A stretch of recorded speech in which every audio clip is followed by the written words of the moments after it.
Yodaput again. Hello. Turn back in your Bibles to Acts 27. Kérlek, lapozzatok az Apostolok 27-hez velem. We're looking at principles of leadership from a prisoner.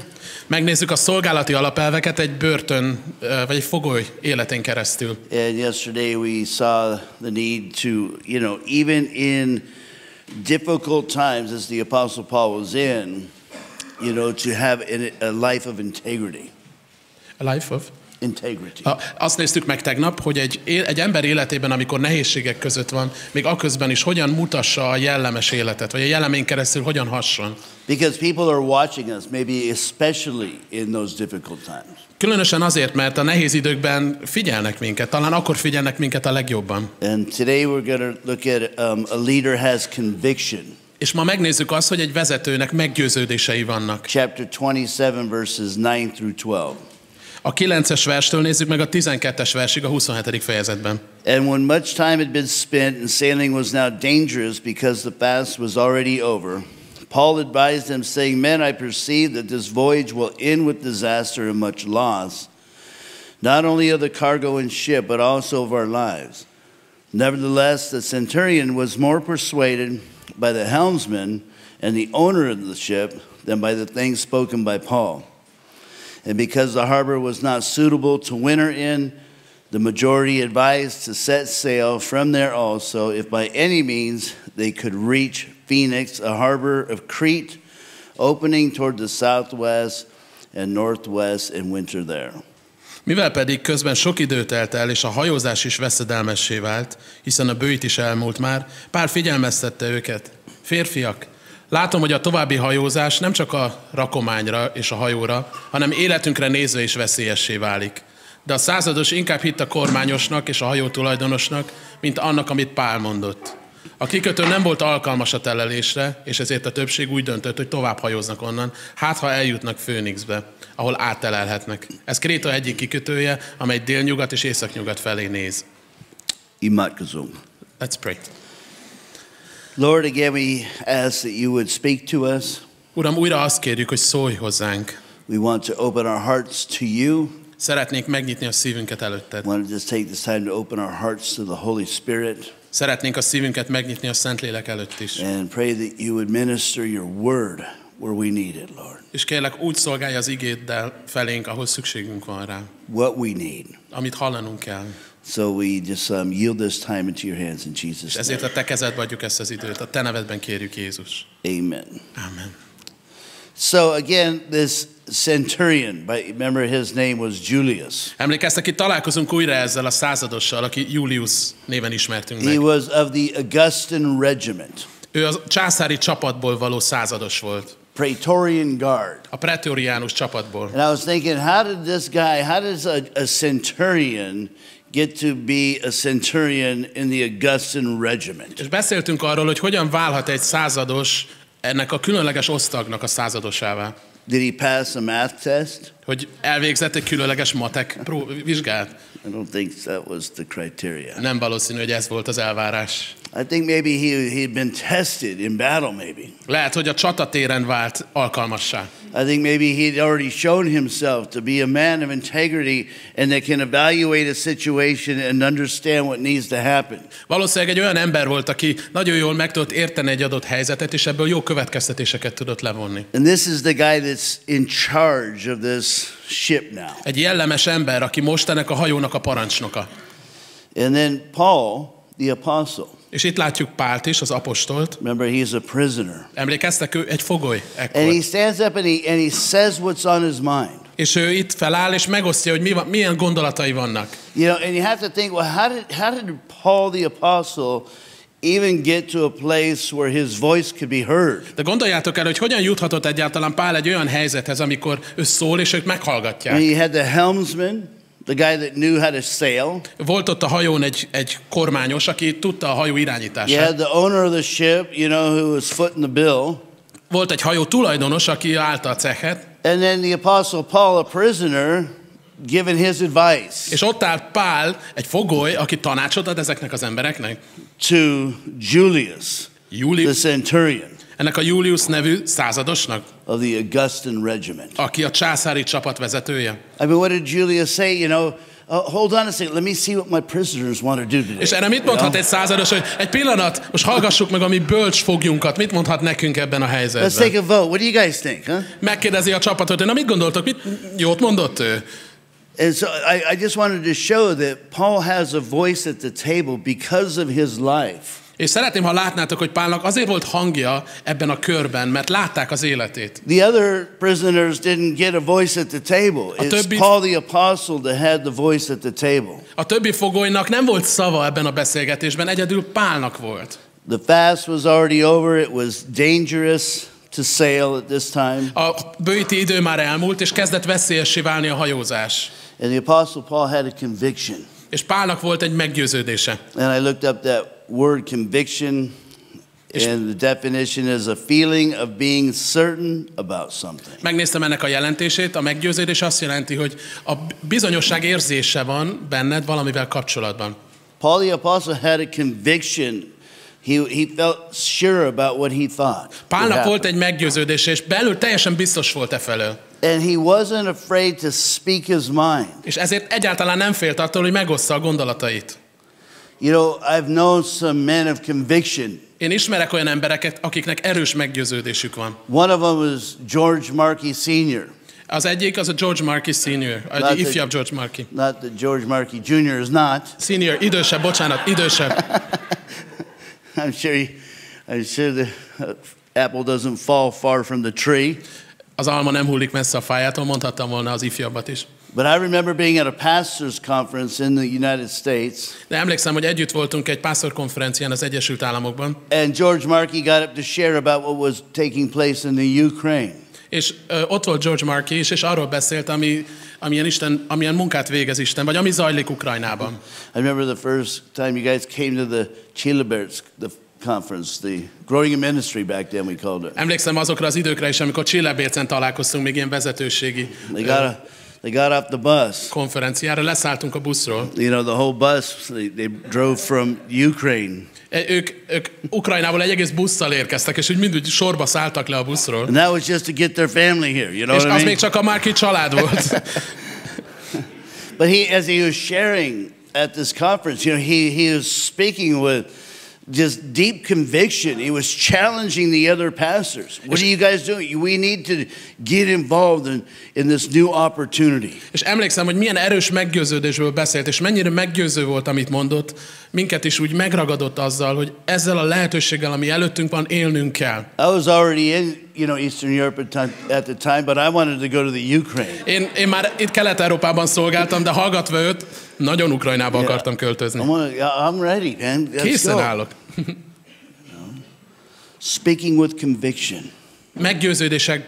Meggyőződésekről szólni. I just want to look at a few things about conviction. Szeretnék néhány dolgot megnézni veletek a meggyőződésről. You know, in our churches and in our ministries and our leadership. És ami főleg a gyülekezetet és a vezetést érinti. The first thing is that I think it's very healthy to have a culture in the leadership where people are not afraid to express their convictions. Szerintem nagyon egészséges az, hogyha egy gyülekezet vezetőségében az a légkör uralkodik, ahol mindenki kifejezheti a meggyőződéseit. You know, I'm a overseer of a large ministry. Én egy nagyobb szolgáló csapatnak vagyok a felülvigyázója, I'm vezetője. a pastor of a small church. Egy kis gyülekezetnek vagyok a And lelkipásztora. there are people that are, under me in the ministry. És vannak olyan emberek, akik úgymond alattam vannak, akik rám vannak bízva. And I appreciate and I want to develop a culture that they are free to speak their mind to me. És egy ilyen olyan légkört szeretnék köztük fenntartani, ahol ők szabadon beszélhetnek a gondolataikról, és kifejezhetik a meggyőződésüket. I don't want them to be afraid of sharing what's in their heart. Nem szeretném, hogyha félnének attól, hogy elmondják, ami a fejükben van, vagy a The best szívükben van. expression I've had of this in ministry was when we were in Vita. Ez a fajta légkör volt jelen abban az időben, amikor Vajtán There were szolgáltam. 5 pastors on staff. It was myself, 5-en voltunk a vezetőségben lelkipásztorok, én Paul voltam az Lang. egyik, Paul Lang a másik, Paul Lang, Mark Walsh, Robin Turner, they all came from Austria. Paul Lang, Mark Walsh, Robin Turner, ők az ausztriai szolgálattal jöttek át And then Magyarországra. when we got here, Phil Metzger joined the team. És utána Phil is csatlakozott a csapathoz. And you know, these guys are all, you know, in their own right, leaders. And then they have been leaders. És ők már mind helytálltak a vezetésben, mind erős, kiforrott vezetők voltak. Phil was already what's your name again? He was already senior pastor coming in, you know. Ő már egy gyülekezet vezetőjeként szolgált előtte, úgy csatlakozott hozzá. You know, now Mark Walsh is in New Zealand. He has a Bible college that he's leading. A Mark Walsh, ő pedig jelenleg Új-Zélandon vezet egy bibliás iskolát. You know, and we used to have some incredible meetings. És egészen elképesztő találkozóink voltak. And in these meetings, you know, we would kind of get intense at times. És voltak elég meleg légkörű találkozók, forró légkörű találkozók. We would hash out things, you know, we would have differences of opinion. Volt, hogy hangot is emeltünk, és különböző véleményünk volt. It would get heated. Hát indulatossá váltunk néha. Imagine that. Mark Walsh getting heated. Képzeld el a Mark Walsh-t indulatosan. Mark Walsh is a terrifying man. Ő az ijesztő emberünk. I called Mark Walsh Joab.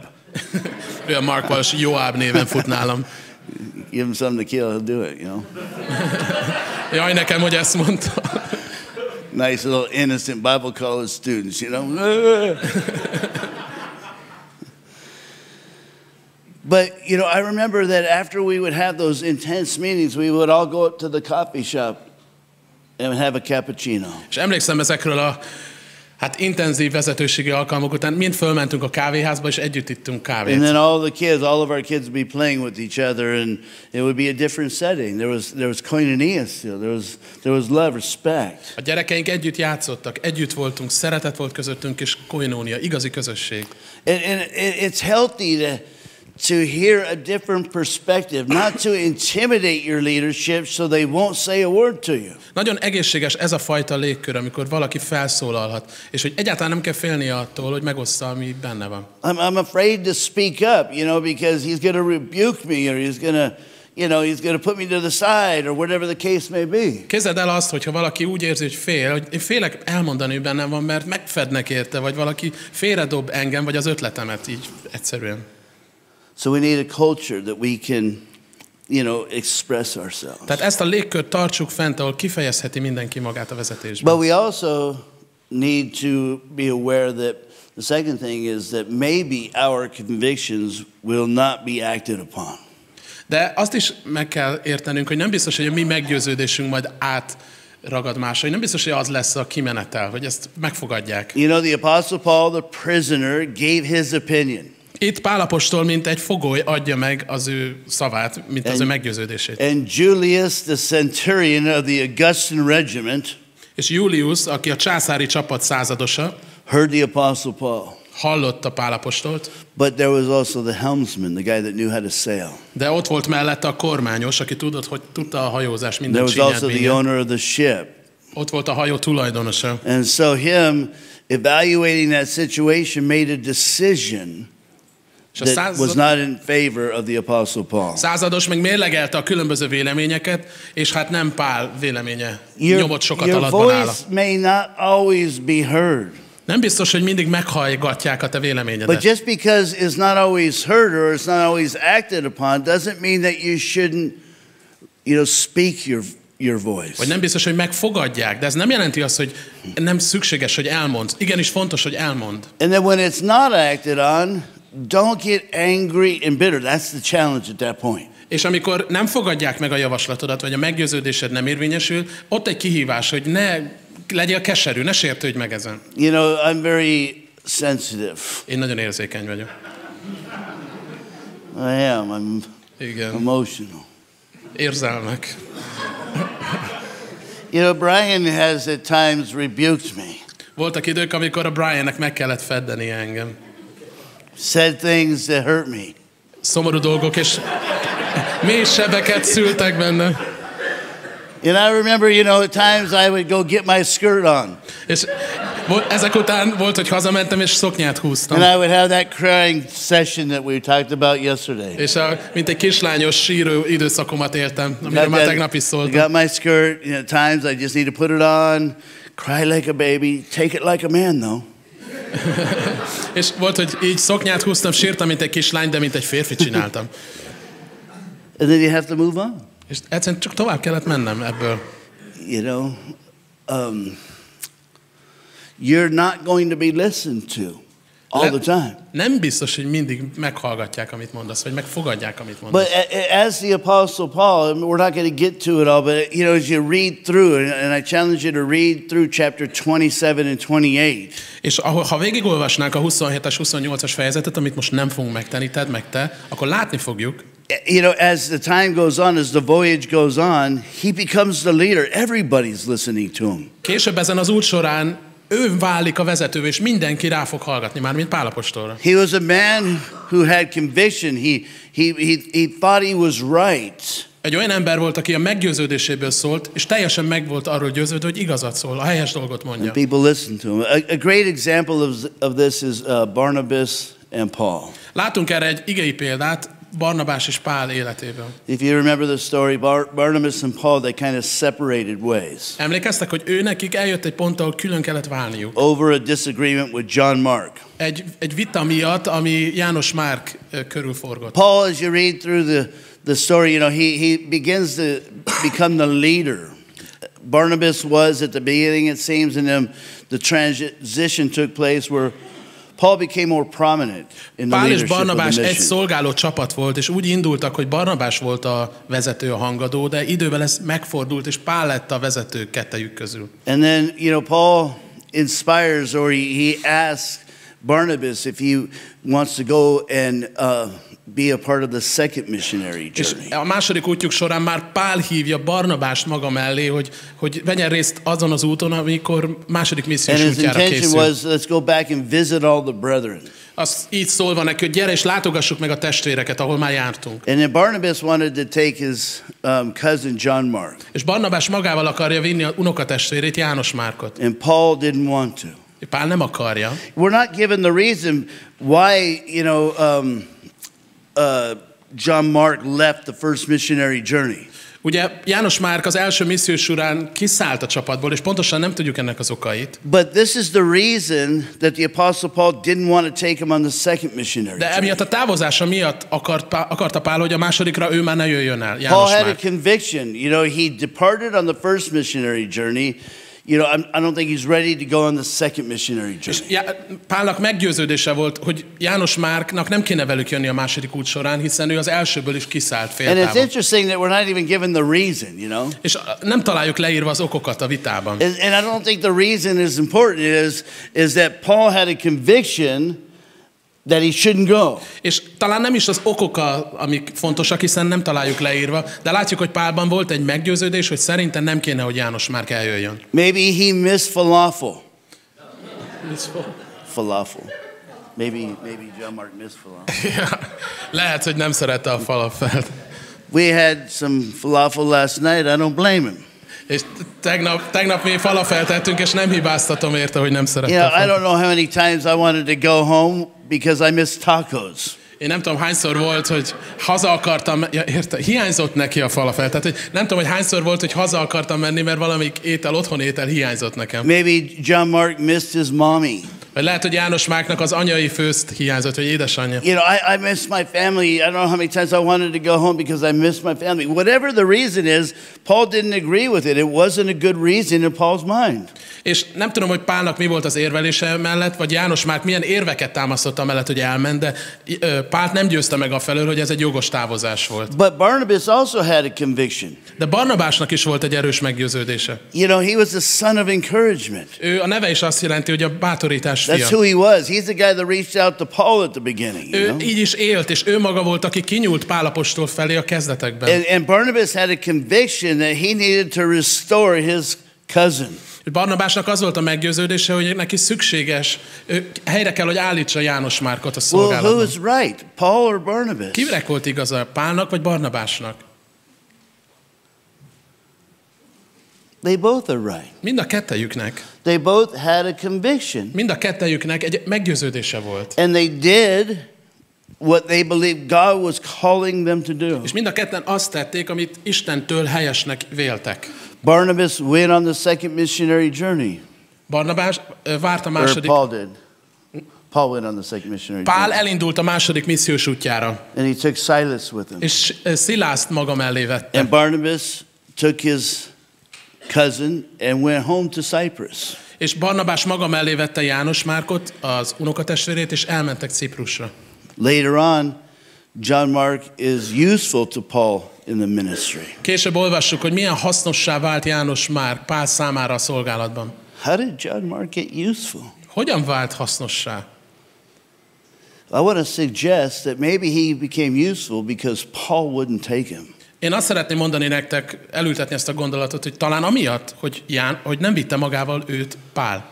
Maybe he realized if I'm not faithful in the ministry with the things God has called me to do, I will not have opportunities. Lehet, hogy ebből értettem meg, hogy milyen jelentősége van a döntéseinek, és hogyha nem vagyok hűséges abban, ami a szolgálatban, akkor nem lesznek lehetőségeim szolgálni. Maybe because Paul stuck to his conviction, it sent a message into the heart of John Mark that lasted. Azzal, hogy Pál ennyire ragaszkodott a meggyőződéséhez, lehet, hogy ez ültetett el egy üzenetet János Márkban, I need to be faithful. hogy hűségessé kell válnom.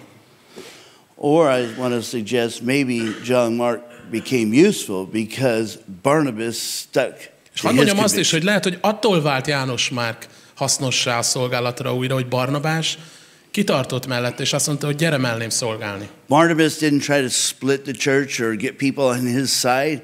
He just simply took his cousin or his relative and moved on. Barnabás nem akarta a gyülekezetet megosztani, nem akart szakadást, egyszerűen csak annyit akart, hogy maga mellé vehesse a rokonát, és hogy újra helyreállhasson János And Márk. maybe through the ministry of Barnabas there was some good restoration that took place. És lehet, hogy ebben a szolgálatban volt egy helyreállító munka maga János Márk számára is. Conviction. Meggyőződés. You know, the third thing is about it is those people that are working under us, or maybe the people that you're raising up in the ministry. És előfordulhat, hogy azok az emberek, akik a te vezetésed alatt szolgálnak, lesznek azok, akik új területeket nyitnak meg a szolgálat előtt. You know, we've done internships forever, and so had a lot of opportunity in raising up young guys. És ugye működik a gyakornoki program, ami egy nagyszerű lehetőség volt fiataloknak vezetésben gyakorlottá válni. A lot of you are here. Sokan itt is vannak közül. And so how do you know, develop this in a young minister, a man that is aspiring to be in the ministry? Hogyan tudod ezt felserkenteni valakiben, vagy segíteni, hogy ilyen jó vezetővé váljon? How can you give an environment to a young aspiring minister to express what's in his heart, to express his convictions? Hogyan tudsz egy olyan légkört fenntartani, hogy a fiatal vezetőid elmerjenek indulni olyan irányokba, amiket Isten nekik mutat, ami új dolgokat, és szóvá tudják tenni azt. And let's face it, some of the young convictions, they're, oh my gosh, where do you get that, És néha ezek a meggyőződéseket úgy hallgatjuk végig, hogy hát ezt nem tudom honnan. So how can you take somebody who has this stupid conviction and not make them feel stupid? Hogyan tudod meghallgatni valakinek mondjuk így magyarul ostoba meggyőződését, úgyhogy ne érezze magát ő maga ostobának. You know that you need to kind of shape this a little bit, but how do you do that without quenching, without crushing that person? Nyilván meg kell rázni ezt az egész dolgot, de nem anélkül, hogy az embert összezúznánk. Na, ezt hogy lehet tenni? This is vital, because this is where I want to get. I got these young guys, and this is where I want to get. I want to get into their heart. És ez egy nagyon fontos terület, mert én ezeket a vezetőket úgy szeretném nevelni, hogy a szívüket érinthessen meg. I want to have a heart-to-heart with these guys. I want to know what's in their heart. How can I get that out of them? Én szeretném, ha az szíveink össze tudnának kapcsolódni, hogy ők megmerjenek nyílni, szeretném a szívüket megérinteni. Hogyan tudjuk ezt megtenni? And when I do get it out of their heart and it's wrong, how can I delicately help shape that? És hogyha valamit a szívükből így előhúznak, és az formálásra szorul, ezt hogy lehet megtenni helyesen, szelíden? And it sounds maybe too basic to say, but they have to know that you love them. Lehet, hogy nagyon egyszerűen hangzik a válasz, de annak az embernek, akit formálsz, annak tudnia kell, hogy szereted. And let me tell you something. This is different than just telling them És that you hadd love mondjam them. el, hogy ez nagyban különbözik attól, hogy csak elmondod neki, hogy szereted. They have to know that you love him. You can't just say I love you to a person. Nem elég csak mondani neki tudnia kell, hogy te szereted. You know, a lot of people say I love you, but it doesn't mean anything to me. Nagyon sokan mondják, hogy szeretlek, de nem jelent nekik sokat. Until I see it. Mindaddig nem jelent nekik sokat, amíg nem látják Until azt. I know it, until I can trust, És really trust that they really do love me. És ebből a szeretetből fakad az, hogy bízhatnak bennünk. Therefore, when Brian rebukes me, Tehát amikor a Brian megfed engem, and I cry like a baby for a couple of days, és néhány napig én zokogom, mint egy it's the kislány. wound of a friend because I know he loves me. Az egy baráttól kapott seb, hiszen tudom, hogy szeret engem. I have to remind myself of that. Erre emlékeztetnem kell magam néha azért. But I know that he loves me. I know it's for my good. It's for my shaping, for my molding into the man of God that God wants me to be. De tudom, hogy szeret, és az a javamra van, amit mond, a formálásomra van, ami Isten emberévé tud engem tenni. There has to be a safe environment, doesn't there? Ehhez kell egy biztonságos környezet. I want them to be able to continue to express to me. Én azt szeretném, hogy a vezetőim azok folyamatosan merjenek kifejezni, hogy milyen meggyőződéseik I vannak. don't want them to always be discouraged. És nem szeretném, a levertség lenne bennük. Always to think that their opinion is of no value. Abból fakadólag, hogy az ő véleményüknek nincs súlya. I want them to feel appreciated. Én azt szeretném, hogy ők megtisztelve érezzék magukat. I want them to know that, that there is value in their conviction, in what's in their heart. És hogy értéket látok abban, ami ilyen meggyőződéseik vannak, amik a szívükben zajlanak. And then I'm able now to take them and to develop that in their lives and maybe get them some good biblical foundation to help shape those convictions. És ez a légkör lehetővé teszi, hogy formálódjanak, hogy én formáljam őket, és ők valódi erős bibliai meggyőződésekre jussanak. And then the last one that we'll look at today from Paul is that he heard from the Lord, and this is kind of going in with what Brian was sharing this morning. Az utolsó pont, amiről szeretnék beszélni, hogy Pál itt hallott az Úrtól, és kicsit kapcsolódik ahhoz, amit Brian osztott meg ma reggel. Verses 21 through 26. A 21-től a 26-os versekig nézzük. They end up in the storm just like Paul said that they would. És megtörténik az a vihar, amit Pál előre mondta, hogy meg fog történni. But it says, but after long abstinence from food, then Paul stood in the midst of them and said, men, you should have listened to me, and not have sailed from Crete and incurred this disaster and loss. And now I urge you to take heart, for there will be no loss of life among you, but only of the ship. For there stood by me this night an angel of God to whom I belong and whom I serve, saying, do not be afraid, Paul. You must be brought before Caesar. And indeed, God has granted you all those who sail with you. Therefore, take heart, men, for I believe God that it will be just as it was told me. However, we must run aground on a certain island. Mint hogy már sokat éheztek is, Pál feláll közöttük, és így szólt. Az lett volna helyes, férfiak, ha rám hallgattok, és nem indulunk el Krétából, hogy elkerüljük ezt a veszélyt és ezt a kárt. Én azonban most is azt tanácsolom nektek, hogy bizakodjatok, mert egy lélek sem vészel közületek, csak a hajó. Mert ma éjjel elém állt annak az Istennek az angyala, akié vagyok, és akinek szolgálok. Ez azt mondta, ne félj, Pál, neked a császár elé kell állnod, és Isten neked ajándékoztam mindazokat, akik veled vannak a hajón. Ezért bizakodjatok, férfiak, én hiszek az Istennek, hogy úgy lesz, ahogyan nekem mondta. Egy szigetre kell kivetődnünk. So the third principle of leadership from a prisoner Itt a harmadik alapelv, amit látunk egy fogoly életéből, a is szolgálatra that nézve, he heard from the Lord. az az, hogy ő hallott az Úrtól. He got direction from his God. Irányítást kapott az Istenétől. There's a gentle rebuke in there. Hey guys, maybe you should have listened to me. Maybe you should have listened to me. There's a gentle rebuke. Van egy ilyen fedő szó, amit mond Pál itt, hogy hát igen, hallgatnotok kellett volna rám. I don't think it was I told you so, to offend them. I told you so, you idiots. Why didn't you listen, Nem egy ilyen, nem azt mondja velük, hogy megszégyenítse őket, hogy hát hova tettétek az eszeteket, miért nem hallgatatok rám. But I just want to remind you that, there was something in my heart back then.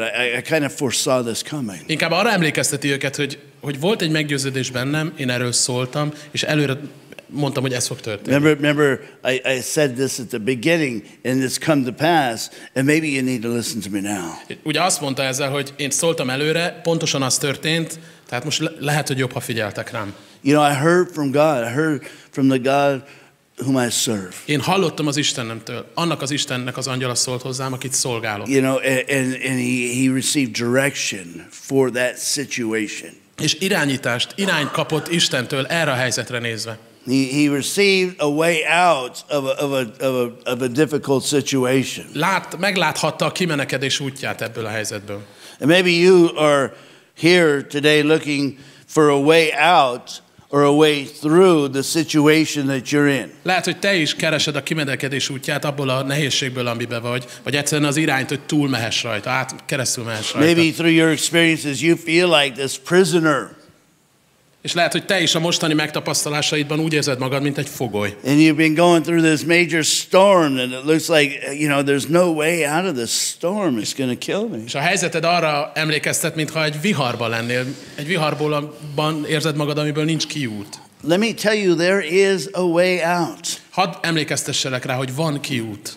You don't know it, maybe. Lehet, hogy még nem tudod, mi az. But I know the one that does know it. De én ismerem azt, aki tudja, hogy mi a kiút. And you know the one that does know the way out of your situation. És te is ismered azt, aki tudja, hogy mi a kimenekedés útja számodra. But here's the thing that I've experienced in my ministry. De hadd osszam meg, hogy mi az én tapasztalatom a szolgálatomban. Is that inspiration is hard work. Az, hogy egy inspirációt kapni, hát egy ilyen továbblökő gondolatot, az egy kemény munka.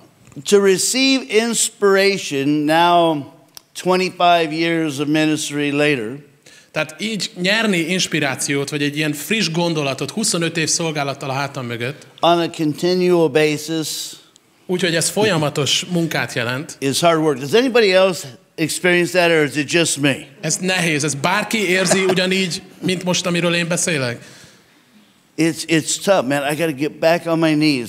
I felt like Brian was just over here like doing this to me this morning.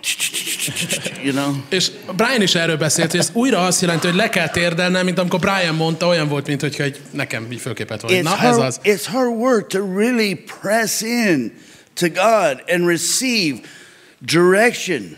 Receive the way out, the open door that no man can shut. Ez egy nehéz munka, újra tolni magam Isten jelenlétébe, hogy halljak tőle, hogy az irányítást megkapjam. It's easier just to maybe, try everything and see what works, Lehetne úgy is hozzáállni, hogy próbáljunk ki néhány irányt, hát ha valamelyik működik. Want to try this one? Megpróbáljuk ezt?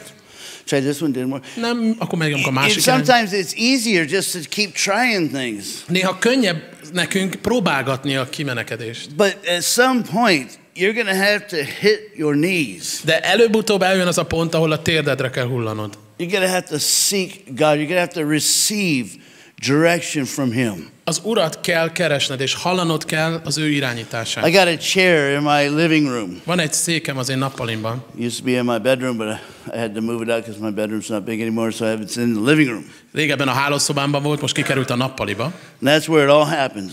És ez számomra mindig ott történik. In that chair, I sit in that chair. Abba a székben, oda ülök.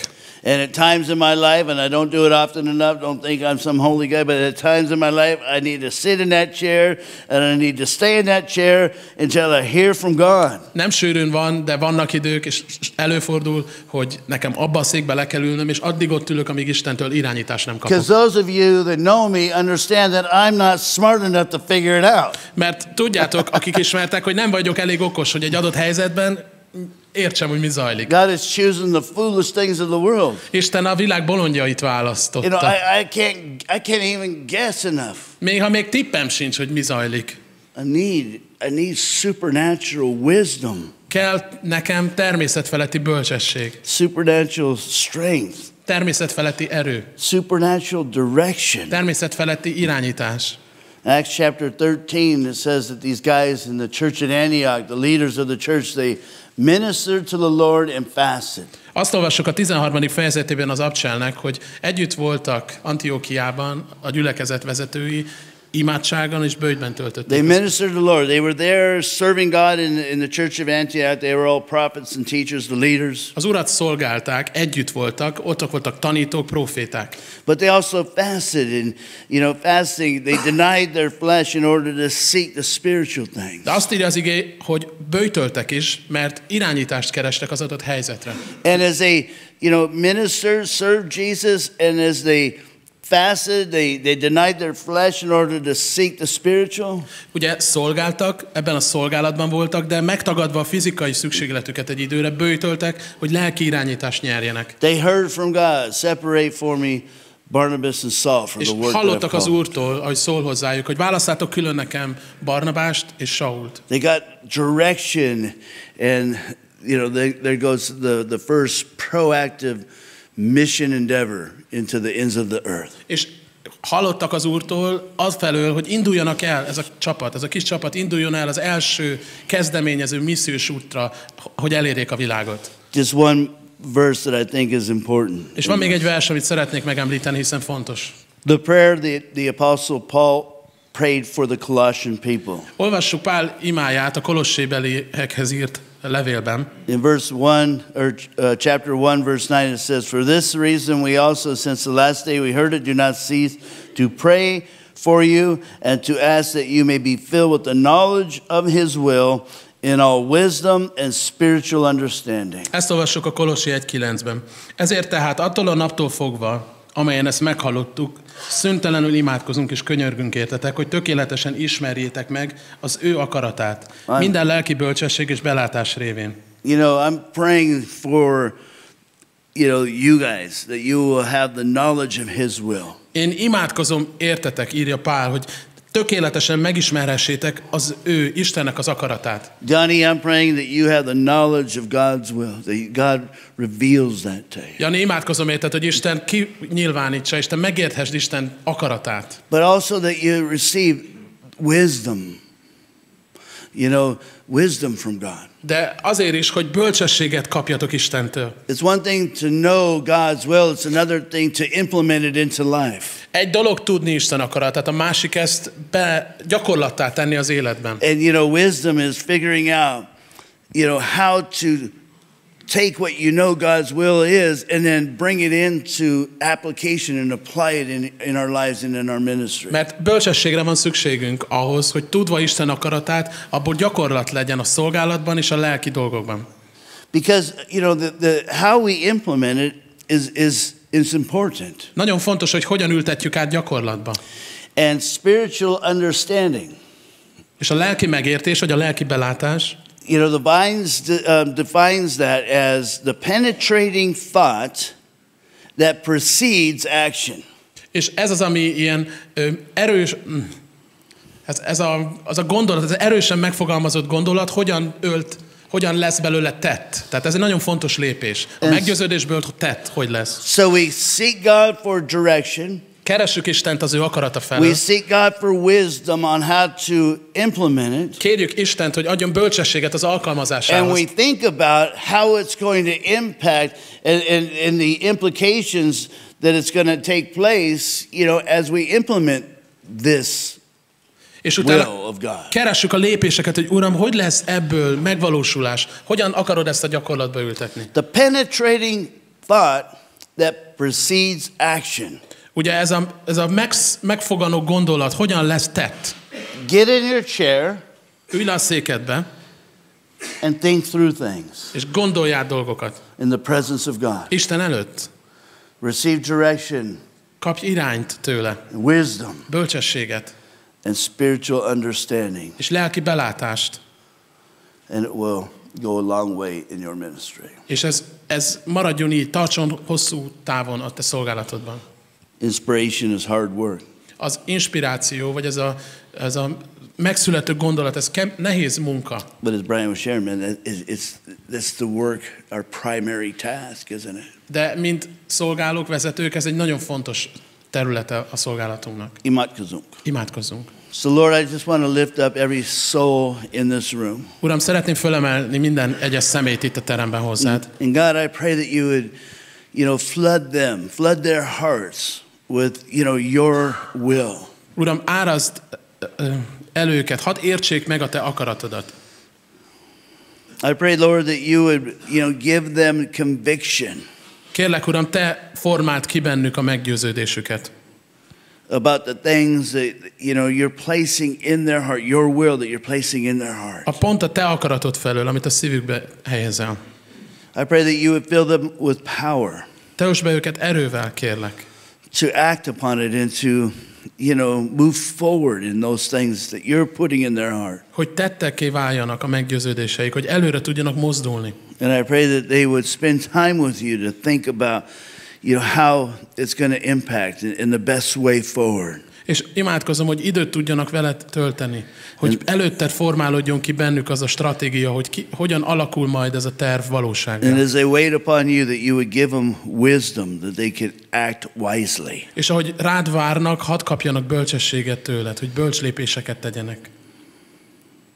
Help them not to react. Hadd ne legyünk csak olyanok, akik reakciókat produkálnak. But to act wisely as they receive direction from you. Hanem hadd tudjunk úgy lépni, hogy bölcsességből tesszük azt, amit tőled kaptunk. In Jesus' name. Jézus nevében. Amen. Amen.